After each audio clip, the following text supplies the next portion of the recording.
নাম চঞ্চল কুমার ঘোষ, প্রকাশনীর নাম তুলি কলম প্রকাশনী।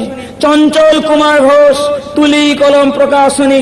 যে রেখে দিন, এর আগে বিহারের রাজধানী পাটনাতে রাসূলুল্লাহর বিরুদ্ধে একখানা বই বার হয়েছিল, বইটার নাম রঙ্গিলা রসুল। ভারত তখন ভাগ হয়নি, পেশা দুই তপ্ত জওয়ান দৌড়ে আসলো তারা পাটনায়, বেয়াদব লেখককে ছুরি দিয়ে খুন করলো। ইংরেজদের পুলিশ তাদের অ্যারেস্ট করলো। অ্যারেস্ট করার পরে পাটনা থেকে তাদের দুজনকে কলকাতা আনা হলো। কলকাতার হাইকোর্টে তাদের বিচার হলো। ভারতবর্ষে ধনাঢ্য মুসলমানরা আদালতে দ্বারস্থ হয়ে মহামান্য হাকিমের হাত জড়িয়ে ধরে কেঁদে কেঁদে বলেছিল, হে মহামান্য হাকিম, এই দুই সংগ্রামী অভিনন্দন নেতাকে মুক্তি দিতে হবে, এদের ওজন করে টাকা দেব। হাকিম বলল, ওরা দুজন আদালতে দাঁড়িয়ে বলবে আমরা খুন করিনি।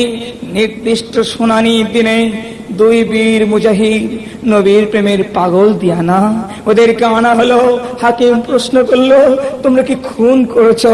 দুই বন্ধু যুগল কণ্ঠে বলল, হ্যাঁ আমরা দুজন খুন করেছি। আবার হাকিম বলল, তোমরা যখন খুন করেছিলে তোমাদের ব্রেন ঠিক ছিল না, তাই না? ওরা বলল, আমরা যখন খুন করেছিলাম তখন আমাদের ব্রেন ঠিক ছিল, এখন আমাদের ব্রেন ঠিক আছে। ফাঁসির অর্ডার হলো। তারপরের দিন সকালবেলা ফাঁসি হবে। ভোরের বেলা দুই বন্ধু স্বপ্ন দেখছে, কে যেন শিওরের ধারে বসে নরম নাজুক হাত দিয়ে রাখছে আর বলছে, ওরে প্রেমিক, বিবির মায়া করলি না, বাচ্চার মায়া করলি না, আমার প্রেমের আলিঙ্গনে দৌড়ে এলি তোরা, এনে আবে কসরে ঠান্ডা পানি পান কর। এ পানি একবার পান করলে জীবনে কোনোদিন পিয়াস লাগবে না। দুই বন্ধু জিজ্ঞাসা করলো, আপনি কে? তিনি বলেন, আমি হলাম বিশ্বনবী জনাবে মুহাম্মদ রাসূলুল্লাহ সাল্লাল্লাহু আলাইহি ওয়াসাল্লাম। স্বপ্নের মাধ্যমে প্রিয় নবীর হাত থেকে আবে কসরে ঠান্ডা পানি নিয়ে ঢক ঢক ঢক ঢক ঢক ঢক করে পান করলো। হঠাৎ ঘুম ভেঙে গেল। গলদেশ তাদের ঠান্ডা, বক্ষ তাদের শীতল, চক্ষু তাদের প্রশান্তিতে ভরা। তারপর সকালবেলা ফাঁসুড়ে এসেছে, কনস্টেবল এসেছে, গাড়ি এসেছে, ধরে নিয়ে যাবে। দুই বন্ধু চলেছে হাসি হাসি মুখ। প্রশ্ন করা হলো, তোমরা তো ক্ষমা চাইতে পারতে। দুই বীর বিপ্লবী মুজাহিদ জবাব দিল, মুমিন কোনদিন মরণের ভয় ক্ষমা চায় না। মৃত্যুর ফাসলা আসমানে হয়, জমিনে হয় না।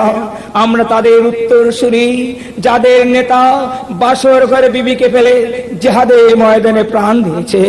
আমরা তাদের বংশধর। আব্দুর রহমান বিন রাওয়া বি বলছে, স্বামী একটুখানি ঘরের মধ্যে প্রবেশ করো। না না না না, ঘরের মধ্যে প্রবেশ করলে তোমার প্রেমের আলিঙ্গনে জড়িয়ে যাব। খোদার কসম করে বলছি, প্রেম নিবেদন করব না, প্রেমের বাহুডোরে বাঁধবো না। শুনেছি আরো ভূখণ্ডের সুন্দর যুবক আপনি, আমি একটা সুন্দরী রমণী, আমি আপনার চাঁদ মুখখানা দেখবো, আপনি আমার চাঁদ মুখখানা দেখবে। আল্লাহ রাসূলের সাহাবী জবাব দিলেন, দেখতে লাগবে না, সবর করো, আল্লাহ আমাতে তোমাতে মহশরের ময়দানে পরিচয় করে দেবেন। বিদায় নিলাম। আব্দুর রহমান বিন রাওয়া নতুন বিবির মুখ না দেখে জিহাদের ময়দানে শহীদ হলেন।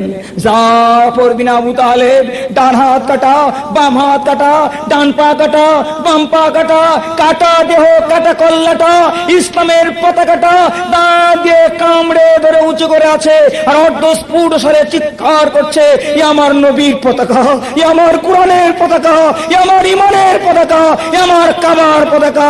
কে আছো বীর মুজাহিদ, রাসূলুল্লাহর নির্বাচিত সেনাপতি আব্দুর রহমান বিন রাওয়া, ইসলামের পতাকাটা রক্ষা করো। সে জাতি আমরা মরণকে আলিঙ্গন করি, মৃত্যুকে ওয়েলকাম করি, মৃত্যুকে অভিনন্দন জানাই, মরণের ভয় আমাদের নাই। কনস্টেবল গাড়িতে ভরে নিয়ে গেল। কিছুক্ষণ চলার পরেই দেখছে দুই মুজাহিদের চোখ দিয়ে top top top top top top করে পানি গড়িয়ে পড়ছে। এবার পুলিশ জিজ্ঞাসা করলো, একটু আগেই তোরা বললি আমরা মরণের ভয় করি না, তো মরণের ভয় তোরা কাঁদছিস কেন? দুই বিপ্লবী মুজাহিদ জবাব দিল, না রে, মরণের ভয় আমরা কাঁদিনি, আমরা ভাবছি প্রিয় নবী সাল্লাল্লাহু আলাইহি ওয়াসাল্লামের বিরুদ্ধে বাজারে একখানা বই বার হলো। বিহারের পাটনায় এমন মুসলমান পয়দা হলো না, কলকাতায় এমন মুসলমান পয়দা হলো না, তার প্রতিকার প্রতিশোধ নেবে। তাহলে কলকাতায় কি মুসলমান নাই? বাংলায় কি মুসলমান নাই? এ জাতি চরম দুর্দশার কথা ভেবে আমরা কাঁদছি, মনের ভয় আমরা কাঁদিনি। দুইজনার ফাঁসি হলো কলকাতায় পাক সার্কাসের কাছে। গোবরা নামক কবরস্থানে তাদের দাফন করা হলো। কোরআনের মধ্যে লেখা আছে, ওয়ালা তাকুলু লিমা ইউকতালু ফি সাবিলিল্লাহি আমাদ বাল আহইয়াউ ওয়ালাকিন লা তাশউরুন। যারা আল্লাহর রাস্তায় মরে তারা মরে না, তারা জিন্দা, পোকায় তাদের হজম করতে পারে না, মাটিতে তাদের খেতে পারে